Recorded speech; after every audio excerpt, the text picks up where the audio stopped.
प्रभेंदु एक पुजारी होते हुए भी एक आत्मा से प्यार करने लगता है। असल में प्रभेंदु पीढ़ियों से पुजारी परिवार से है। वह हर तरह की पूजा और यज्ञ कर सकता है। एक दिन वह एक घर में यज्ञ कराने जाता है। तब एक महिला उसे बताती है कि उसका बेटा कुछ दिनों से एक लड़की के बारे में बात कर रहा है। वह अक्सर उस लड़की को देखता है, जिसकी वजह से उसका बेटा बहुत डर गया है। प्रभेंदु मंत्र जाप शुरू करता है और कुछ ही समय में लड़का सामान्य हो जाता है। यह देखकर प्रभेंदु थोड़ा हैरान हो जाता है। रात में उसे किसी आवाज से नींद खुलती है और वह देखता है कि एक लड़की उसका फोन चला रही है। प्रभेंदु को देखते ही लड़की गायब हो जाती है। अगले दिन प्रभेंदु सोचता है कि शायद यह सपना था। वह पूरी बात अपने दादाजी को बताता है। दादाजी कहते हैं कि इस घर में पहले कभी ऐसी घटना नहीं हुई। जब प्रभेंदु अपने कमरे में जाने लगता है तब वह लड़की को फिर से देखता है। लड़की उसे बताती है कि वह एक प्रेतात्मा है, लेकिन वह उसका कोई नुकसान नहीं करेगी। फिर भी प्रभेंदु बहुत डर जाता है। अगले दिन वह एक क्रॉस खरीदने जाता है। वह क्रॉस दिखाकर लड़की को डराने की कोशिश करता है, लेकिन लड़की नहीं डरती। लड़की उसे बताती है कि वह कोई बुरी आत्मा नहीं है। उसे खुद भी नहीं पता कि उसकी मौत कैसे हुई और उसका नाम क्या है। तभी प्रभेंदु के पास गिटार ऑडिशन के लिए कॉल आता है। लड़की उसके साथ जाना चाहती है, लेकिन प्रभेंदु कुछ कहे बिना चला जाता है। इससे लड़की को बहुत बुरा लगता है। प्रभेंदु का गिटार ऑडिशन बहुत खराब होता है। तब लड़की उसे सही लिरिक्स सिखाती है। इस बार उसका ऑडिशन अच्छा हो जाता है। प्रभेंदु बहुत खुश होता है और लड़की भी बहुत खुश होती है। दोनों लड़की का घर ढूंढने निकलते हैं, लेकिन उन्हें कुछ नहीं मिलता। इस दौरान वे एक दूसरे से बहुत बातें करते हैं। प्रभेंदु मन ही मन उस लड़की को पसंद करने लगता है। दूसरी तरफ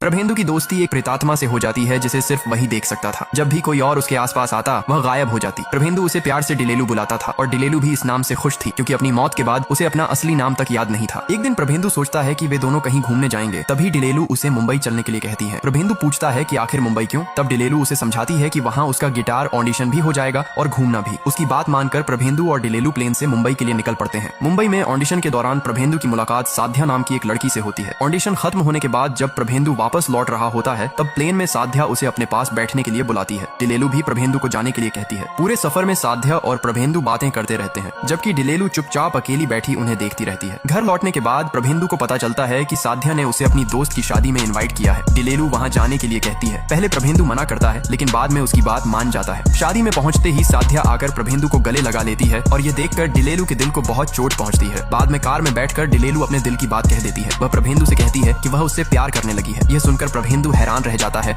और उसे समझाने की कोशिश करता है कि वह चाहकर भी उसे छू नहीं सकता, क्योंकि वह एक प्रेतात्मा है। लेकिन डिलेलू मुस्कुराकर कहती है कि प्यार किसी के शरीर से नहीं दिल से होता है। उसी समय साध्या का कॉल आ जाता है। डिलेलू प्रभेंदु को फोन उठाने के लिए कहती है। तब प्रभेंदु डिलेलू से कहता है कि उसे बात करने के लिए थोड़ी प्राइवेसी चाहिए। यह सुनते ही डिलेलू अंदर से टूट जाती है और वहाँ से चली जाती है। जब प्रभेंदु कार की तरफ देखता है तो डिलेलू वहाँ नहीं होती। वह उसे हर जगह ढूंढने लगता है और काफी देर बाद आखिरकार उसे ढूंढ लेता है। डिलेलू उसकी आंखों में देखती है और प्रभेंदु को गले लगा लेती है। उसे खो देने के डर से प्रभेंदु भी उसे कसकर पकड़ लेता है। उसी पल प्रभेंदु को एहसास होता है कि वह सच में डिलेलू से प्यार करने लगा है।